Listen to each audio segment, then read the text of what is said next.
There was fire everywhere. There was no way out. Everyone was running here and there. Kevin was trying to pull a bus full of children out of the blaze. Now, will he succeed in this mission? Let's find out. The story begins in November 2018. We meet Kevin, the main character and a driver. His day was a normal one, like any other. He worked as a bus driver at a school, earning a meager salary, making it difficult to make ends meet. Kevin has a mother and a son who defies him. Kevin tries to convince him to go to school, but he refuses to listen. Kevin doesn't understand what to do with his son. He also has a dog. He discovers that the dog is also sick, and he takes him to the hospital. He thought that when trouble strikes, it comes from all sides. The man is in dire straits, but he refuses to give up. The next day, he goes back to school, where he picks up the children and drops them off. The city is Paradise, California, where the weather is typically dry and hot. High above the mountains, we see power lines.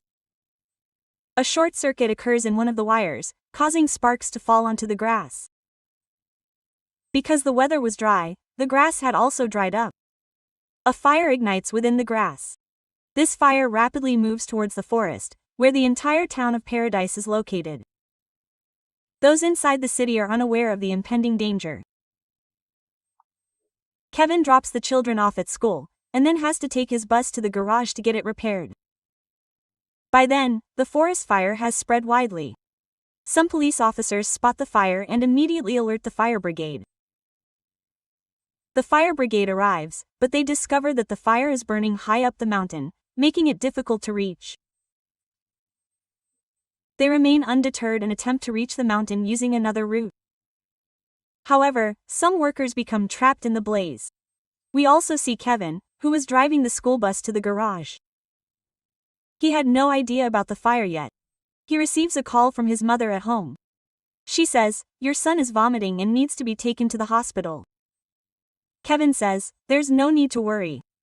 I have a bus and I'm getting medicine from a medical store." Quote. So, instead of heading to the garage, he heads straight for the medical store, as he also needs to save his son. Standing inside the city, the smoke was clearly visible. They realized that the wind was blowing in their direction, meaning the fire would reach the city very quickly. The police gather and try to figure out how the fire started. Because forest fires in America are a common occurrence. But a fire this intense wasn't normal. Some small fires are quickly brought under control. But the fire in this area wasn't yet under control. The police discovered that there are power lines nearby. When the sparks of the fire ignited and the winds were strong, the electricity hadn't been turned off, causing the fire.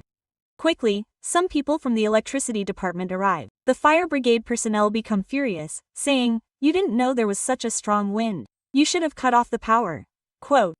Following the fire brigade's advice, the department personnel turn off all the electricity, knowing that such incidents could happen more often. Then we see an FBI officer who tells the fire brigade, "I'm trapped in a fire. But there are some houses here that are on fire and need help." Quote. That's why he personally helps people there. These were the houses surrounding the forest. So he picks up some people in his own vehicle and takes them away, saving their lives. The fire brigade realizes that the fire has been burning for a long time. It's spreading far and wide, encompassing at least a 5-kilometer area. Kevin also receives a call from his boss. She says, "If the bus has been repaired in the garage, bring it in quickly, because she'll be letting the kids out early today." But Kevin hadn't even taken his bus to the garage. He was heading home with medicines. Even the fire brigade vehicles can't reach such heights, which is why small helicopters and planes are used. These planes fill the forest with water and spray it to control the fire. However, controlling such a strong fire seemed extremely difficult. The fire continued to grow, and firefighters called for more helicopters, as it was impossible to extinguish it by ground. An FBI officer was escaping the forest, saving some lives, but the fire surrounded him. He realized he couldn't escape. So he sent everyone into the pond, where everyone could escape. Gavin also realized a massive fire had broken out in the forest, and fire trucks were heading in that direction. He spoke to his son, telling him, "I'll be there soon, no matter what."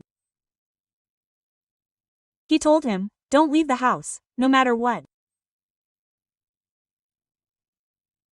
The children were inside the school, and they could see the smoke from the windows. They also realized there was a fire somewhere. There was also a teacher named Mary. She gathered the children together and told them to sit down. Many parents had come to the school to pick up their children, fearing they might get lost. However, there were still many parents who hadn't been able to reach their children, totaling 22. Kevin receives a call from his wife. It turns out he doesn't live with her. His wife also learns that something has happened to her son. She tells Kevin, "There's no need to go to our son. I'll pick him up from his house." Quote. Meanwhile, a worker inside the school tells all the drivers who have an empty bus to go to the school and pick up the children, as there are still 22 children there. Their parents haven't been able to reach them. But no bus driver responds. Only Kevin, who had come near the school, responds, saying, "I'll be there very soon. I'll rescue the children." Quote. So Kevin quickly drives his bus from this place to the school. He has to rescue the children and take them to Chiku, an empty space. Kevin quickly arrives at the school and loads all the children onto his bus. A teacher named Mary tells Kevin to take them to Chiku, where there's an empty space. But Kevin says, "I can't do this alone. Someone needs to come with me." Quote. Mary says, "Okay, I'll go with you."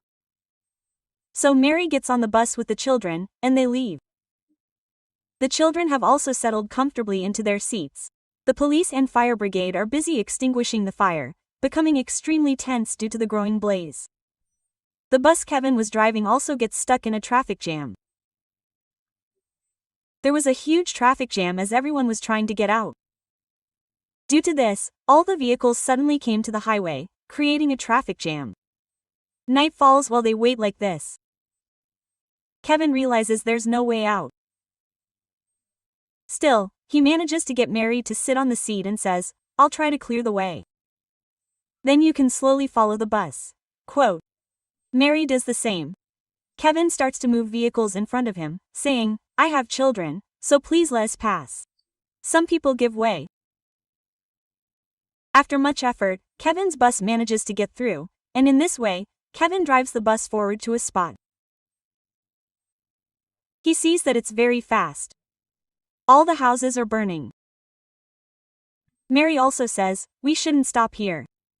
We have to take these children to the place we were told." Quote. Kevin continues on. Flames were everywhere, and the smoke was making it dark.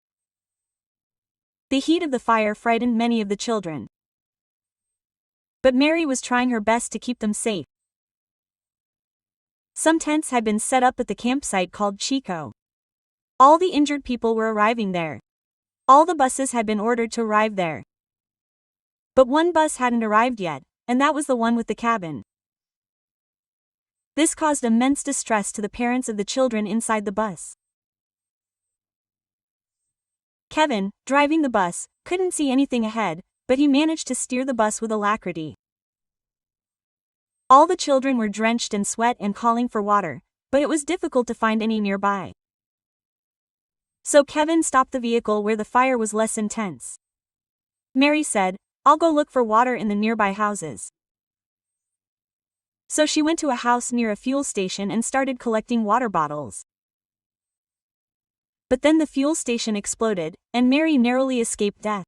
But she somehow managed to get water for the children. Only then did the children's thirst quench. The fire had spread even further. Kevin continued driving the bus forward. He had no idea where this path would lead, as there was nothing but darkness as far as the eye could see. Kevin's boss tried to convince all the parents present not to worry. The bus carrying the children was being driven by a kind driver named Kevin, and a teacher named Mary was also on the bus with the children. They would bring the children back safely. Just trust me. Let the police and others do their job. As Kevin drove ahead, he saw some people running. They told Kevin not to take the bus any further, as there was no way forward. He should run on foot, but Kevin had 22 children with him. He couldn't leave them and run on foot. So he told Mary to stay on the bus and try to find a way out. He went to the other side to find a way out, only to find that there was no way out. There was only fire all around. That means there's a fire ahead and a fire behind. So he decides to stop the bus for a while, until the fire subsides or the wind slows. All the children are crying. Mary tries to calm them down. He tells Mary, "I have an idea. Tear up my t-shirt and put it on the children's mouths to prevent them from inhaling the poisonous gas." Quote, so she does. Kevin tears his t-shirt into small pieces, soaks them in water, and gives them to the children to hold over their noses to protect themselves. The police officers' courage begins to wane. They realize that this massive fire is uncontrollable, as it's not just a small area, but has spread across a vast area. It can't be extinguished with helicopters, jets, or fire engines. So they decide they must focus on one thing: saving lives. The senior fire brigade officers make the same statement to the media, saying, "There's no need to worry. We'll rescue all the people and children trapped in the fire safely." Quote. Meanwhile, Kevin and Mary begin talking to each other, sharing their grief, as they both feel their last moments may have come. But after a while, they realize that the fire is very close. Kevin immediately gets off the bus and tries to extinguish the surrounding fire. But the wind is blowing very strongly, and the fire refuses to die down. Seeing this, Kevin realizes that no one will come to their aid. So he gets back on the bus and decides that no matter what, he must move the bus forward. Initially, the bus doesn't move, but Kevin tries again and again. After a long struggle, the bus finally starts, and he begins to drive it out of the flames. This was a very risky task, because if a burning tree fell on the bus or the bus caught fire, saving these children would be impossible. They had kept the windows and doors closed. Because of this, smoke hadn't yet entered, and despite being unable to see anything, Kevin continued to drive the bus, carefully maneuvering forward. After much effort, he reached a spot where the fire hadn't reached, and thus, he was able to get out. From there, he drove his bus to the location where he had been told to park it. Parents were standing there, saddened. But as soon as they saw the bus, they knew their children had arrived safely. All the parents were overjoyed and took care of their children. The parents also thanked Mary and Kevin for risking their own lives to save all the children and bring them back safely. Now, Kevin had to find his family. He goes inside the camp to look for his family. He finds his mother there. He is overjoyed to see her and asks, "Where is my son?" His mother replies, "Your wife took your son with her." The time is now shown a few days after the fire. The fire has finally been extinguished. However, despite the fire's extinguishment, it has left its mark. Kevin goes to his burned-out house and begins looking at his family photos. He feels sad that everyone's homes, along with his, have been reduced to ashes. Just then, a car arrives, and Kevin looks at it. His wife and son emerge from the car. Their son reunites with Kevin, and both father and son are safe and sound. This brings them great joy. Kevin's wife also realizes her mistake, and they decide to live together again, having experienced such a terrible tragedy. They faced a lot of hardship, which made them understand the importance of family and how good it is to be together. And with this, the story of this film ends.